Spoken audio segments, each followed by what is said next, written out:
नमस्कार दोस्तों, मैं हूं आपका दोस्त नीरज शर्मा। अभी भरतपुर तहसील के ही पास के गांव में उपस्थित हैं। इस गांव में बहुत ज़्यादा ज़बरदस्त प्रकोप फैलता जा रहा है डेंगू का। और अभी आप देख रहे हो तो सरकार खास तौर पे या प्रशासन खास तौर पे इस पर कोई खासा ध्यान नहीं दे रहा है। जैसे कंपैरेटिवली आसपास के राज्यों से देखा जाए और जगहों का देखा जाए आंकड़ा, तो भरतपुर जिले में स्थिति बहुत ज़्यादा खराब होती जा रही है। और ख़ास तौर पे इस क्षेत्र के अंदर, अभी मैं गंडवा गांव में हूं, इसके जो स्थानीय व्यक्ति, स्थानीय साथी हमें बता रहे हैं कि 40 से 45 लोग तो सिर्फ इस गांव के ही डेंगू से ग्रसित होकर आसपास के अस्पतालों में भर्ती है। अस्पतालों में जगह नहीं है। और यहाँ एक परिवार के 2 ऐसे बच्चे थे जो सगे भाई बहन थे। कुछ कल परसों उनकी मृत्यु हो गई डेंगू से, और उनका जो एक और सगा भाई अभी अस्पताल में भर्ती है, उसके परिवार से भी लोग हमारे साथ उपस्थित हैं। कारण इनसे बातचीत करने का है। इनके साथ में जो हुआ वो पूरी जानकारी आप सभी से साझा करना, ताकि आप समझ सकें कि ये कितनी संगीन और कितनी ज़बरदस्त बीमारी है, कैसे ये आपको बेवकूफ़ बनाती है और किस तरह से अचानक हमला कर देती है, उसके बारे में बातचीत करेंगे। सभी से मेरी रिक्वेस्ट है, वीडियो को शेयर करें, इस जागरूकता भरे मैसेज को सब जगह पहुँचाएँ। सर, अपना आप एक बार परिचय दे दें, नाम बताएं। प्रेम शंकर चतुर्वेदी। दोनों बालकों का अगर आप इच्छुक हो नाम बताने का। बच्ची का नाम है प्रियंका और बच्चे का हर्ष, जो गुजर चुके। अच्छा, उनको कब क्या कैसे तबीयत खराब हुई थी, कैसे शुरू हुआ था वो? ये 10-12 दिन पहले उनको एक हल्का सा बुखार आया था। उसको प्राइवेट डॉक्टर से उनका इलाज लिया, वो सही हो गए। 10-12 दिन बाद अचानक ही बच्ची को शाम को पलटी हुई। मतलब प्रॉपर सही हो गए, खांसी जुकाम बुखार टाइप नॉर्मल आया था? खेलते खेलते उसको पलटी हुई। हमने उस प्राइवेट डॉक्टर को फ़ोन किया, वो बुलाया, लेके हम पहले संजीवनी में पहुंचे नज़दीक के हिसाब से। वहाँ उन्होंने देख के कहा सीरियस है और जनाने में ले जाइए आप। हम वहाँ पहुँचे तो कम से कम आध पौन घंटा तो हम डॉक्टर उनको ही देखते रहे, डॉक्टर ही नहीं मिल रहा था कोई भी। अच्छा, जनाना अस्पताल में? जनाना अस्पताल में आध पौन घंटा हम भटकते रहे डॉक्टरों को बच्ची को गोदी में लेके नहीं। जब वहाँ पर एक डॉक्टर बड़ी मुश्किल से हमें मिला, उसने देखा, चेकअप किया, मान के सॉरी कुछ नहीं है बच्ची। अच्छा, अचानक सीधे उल्टी आई और अस्पताल लेके गए? हाँ। अच्छा। वहाँ पर भी आध पौन घंटा हम भटकते रहे, कोई डॉक्टर ही नहीं था वहाँ पर। अच्छा। और जब 6:30 बज रही थी शाम की, तो वहाँ देख कर चेक करके बोला सॉरी कुछ नहीं है, आप कहें तो पोस्टमार्टम से हम पता पाल सकते हैं कैसे मृत्यु हुई है। तो हमने इनकार कर दिया। वहाँ से आके नहीं, वो आगे उसका जो क्रियाक्रम करना था बच्ची का वो कर दिया।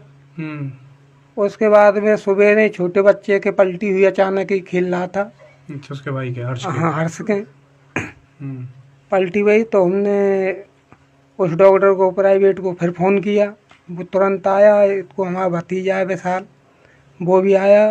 तो भतीजा लेके उनको, दोनों बच्चों को, लड़के को लेकर और चेकअप कराने भाग गया। बड़े हुए राजकुमार है जो जिंदल में भर्ती है अभी।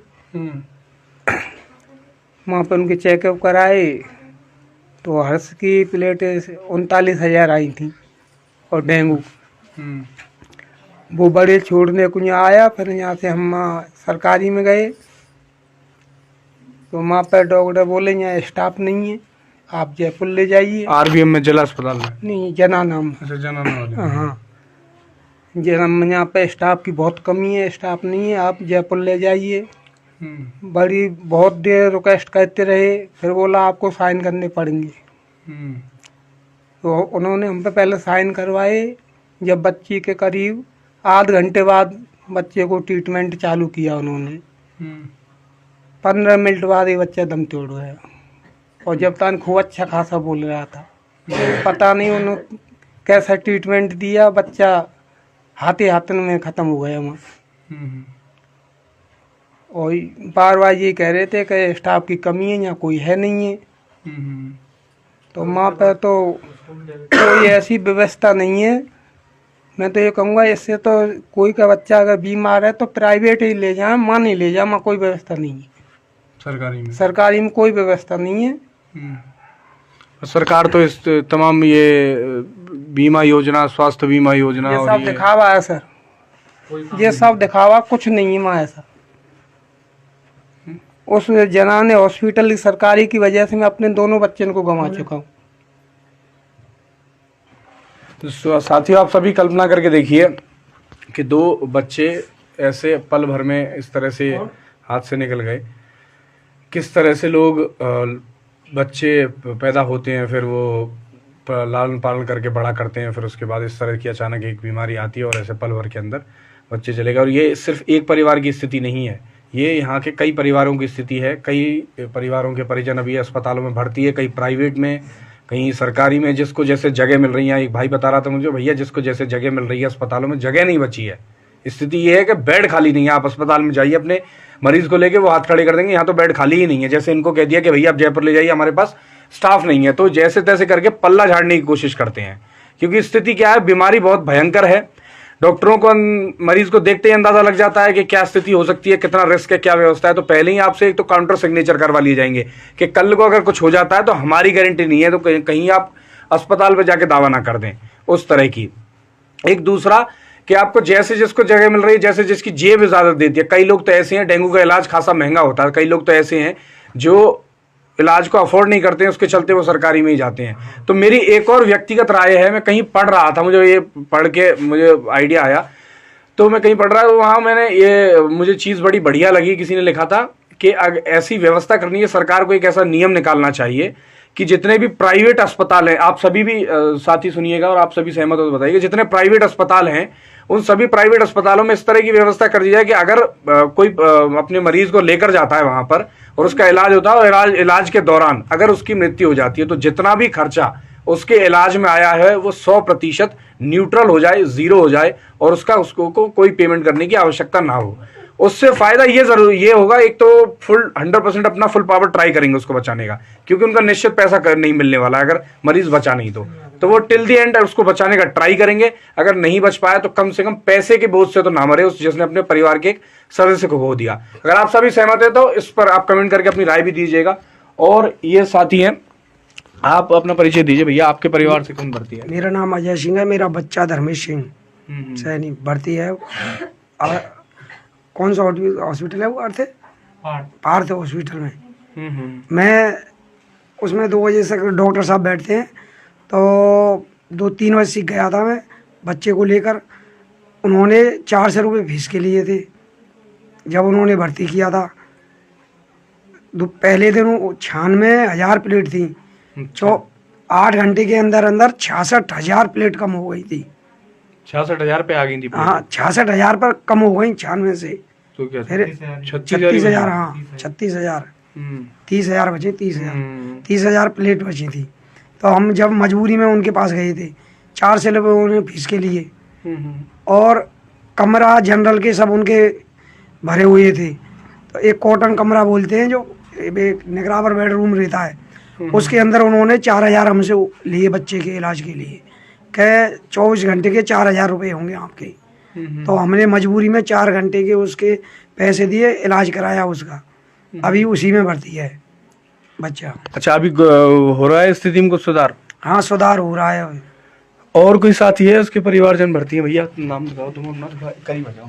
मेरा नाम भरत है। हमारे परिवार में भैया के 2 बच्चा हैं जो दोनों हॉस्पिटल में भर्ती हैं। कौन से अस्पताल में भर्ती है? जनाना में। जनानो। तो अभी ये टेस्ट वगैरह कैसे करवाया आपने, उसकी क्या व्यवस्था है? सरकारी में करवाया, प्राइवेट में? प्राइवेट करवाया था। टेस्ट तो प्राइवेट ही करवाया था। अभी जनाना में इलाज ठीक मिल रहा है? कुछ हो रहा है स्थिति में सुधार उनकी? हाँ, सुधार है। एक दूसरा और मैं आप सभी साथियों का ध्यान आकर्षित करना चाहूंगा कि टेस्ट करना बड़ा कठिन है। जैसे इन भाई साहब ने बताया कि भैया बच्चे थोड़े बीमार हुए थे, फिर उसके बाद हमने जो साधारणतः इलाज, अब फर्स्ट एड कह लीजिए उसको एक तरह का, कि आपने एक पास के क्लिनिक में एक डॉक्टर को दिखा लिया, बच्चों ने गोली दवाई ले ली, खांसी जुकाम बुखार की, और फिर वो दुरुस्त हो गए। उसके बाद उनकी स्थिति में सुधार हो गया, बढ़िया खेलने लग गए। अब पेरेंट्स भी सोच लेते हैं कि अब तो बच्चा तंदुरुस्त है, फालतू में दवाई ववाई खिलाने का क्या मतलब है फालतू में शरीर में, तो उसके चलते वो इग्नोर कर देते हैं।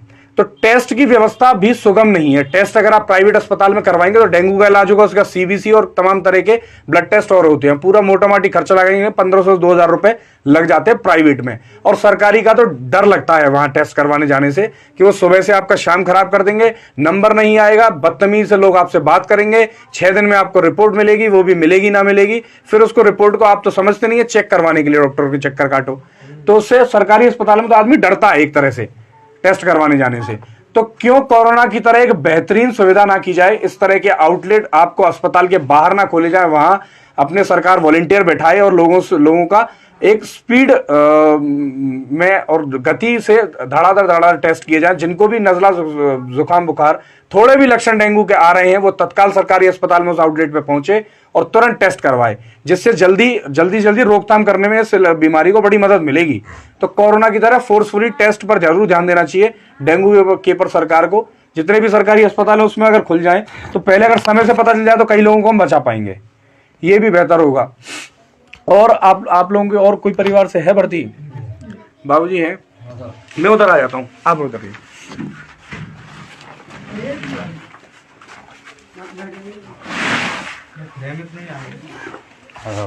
हाँ बाबूजी, एक बार नाम बताएं फिर किस तरह से मेरा नाम संपत सिंह है सर। शुरू हुई थी बीमारी हमको? हाँ। कौन भर्ती आपके परिवार? मेरे पहले तो फर्स्ट में तो लड़का ही था। अच्छा जी। मैं उसका टेस्ट कराया मैंने, तो एक दिन उसकी प्लेट होती ना 72,000 बैठी, अच्छा। दूसरे दिन 45,000 हो गई। तो अब दिमाग में भय तो हो गई। फिर हमने उसको और टेस्ट कराया मैं, भाई प्लेट वाले और बम हुए थे तो 45,000 ही बैठी। फिर पास में ही था ना, एक जिंदल के पास एक वो है लैब, वहाँ हम उसको ले गए थे 5 दिन। सरकारी में तो कोई कार्रवाई होती नहीं महाराज, प्राइवेट में क्या नाम है भाई, पैसा तो खर्च होंगे ही, मतलब जो भी है। अब गरीब आदमी तो है ही है, क्या मजदूरी तो करते ही। अब बच्चों को थोड़ा रिलीफ है, लेकिन दूसरे दिन आते हुए मेरा बच्चे का बच्चा लड़का भी हुआ था, 1 महीना 10 दिन का हुआ है। अब उसको मतलब मिला, इसको टेस्ट करा भाई, अब उसको हम टेस्ट करा ले गए जिंदल में, है ना संजीवनी में, वहाँ उनको टेस्ट किया था। और भैया इसकी प्लेट कम है, और भैया कहते 24,000 और इसको भर्ती करवाओ आप जल्दी से। भैया आपका क्या वो खर्चा है? मान साहब हमारा 2,000 रुपये रोज़ का डेली वेज बैठेगा खर्चा। हाँ भाई ऐसे पहले घर वालों से पूछो अपने से, मैं उस बच्चे को यहाँ ले आए। फिर हम का नाम है वहाँ पैसे को जुगाड़ बैठा के फिर जिंदल ले गए, और जिंदल वालों ने भाई ऐसा है, इस बच्चे को, बच्चा छोटा ज़्यादा है तो उसको वो आईसीयू में भर्ती किया गया है। मान भाई आप 5500 रुपये जमा कराओ। अच्छा। हाँ जी, हमने 5500 रुपये जमा कराए। उसकी माता जी और थी, और उसको फिर उसको भर्ती करा के उस माता जी को ले गए थे, वहीं उसका टेस्ट हुआ है, उनके भी पॉजिटिव हुआ है। हाँ प्लेट कम है 52,000। हाँ दोनों भैया बेटा। अब का नाम है उनको 5100 रुपये उनके जमा कराएँ जिंदल में ही। अच्छा। अब उनका मतलब वहीं इलाज चल रहा है जिंदल में दोनों का। जब जो ये तमाम बीमा योजना वो भामाशाह कार्ड, इस तरह से आप प्रधानमंत्री बीमा योजना भी थी, कुछ 11 रुपए कटे थे, वो खाते खुलवाए थे जनधन योजना, फिर उसमें से 11 रुपए बीमा कटते थे। तो किसी भी योजना का, क्योंकि साहब किसी भी योजना का कोई लाभ मिला आपको, केंद्र की हुई या राज्य सरकार की, सर टोटल पैसे से करवाया जा रहा पूरा काम। मजदूरी करके आदमी ला रहा है, कर्जे को ला रहा है, वो देना ही पड़ रहा है मजदूरी। जो पैसे मांग रहे हैं वो देना पड़ रहा है, स्थिति ऐसी है अब परिवार का। बच्चों को, परिवार को बचाना है तो देना ही पड़ेगा। कर्ज करके लाना पड़ रहा है, सरकार की तरफ से कोई रिलीफ नहीं है, कर्ज करके लाना पड़ रहा है, कर्ज मांग। भामाशाह ये जितने भी कार्ड है सब दिखावा है, इनका कोई मतलब नहीं है, क्योंकि भामाशाह ले जाओ किसी हॉस्पिटल में चलता नहीं है, तो इसका ले जाने का कारण क्या है? इलाज तो मिलेगा नहीं तुमको, और इसके चक्कर में घूमते रह गए तो मरीज सुबह लाइन में लगोगे, शाम तक इलाज के लिए लगते रहो, टाइम निकल जाएगा मरीज को बचाने के लिए, उससे भी हाथ धो बैठोगे। साथियों मेरी रिक्वेस्ट है इस वीडियो को शेयर करके सब तक इस जानकारी को पहुंचाइएगा। शर्म की बात है हम आज़ादी के 75-76वीं वर्षगांठ मना रहे हैं और यहाँ जो बेसिक स्वास्थ्य सुविधाएं हैं वो हम अपने जनता को मुहैया नहीं करवा पा रहे हैं। झूठी और ढपोसलेबाज योजनाएं आती हैं, ये स्वास्थ्य योजना, ये बीमा योजना, वो बीमा योजना।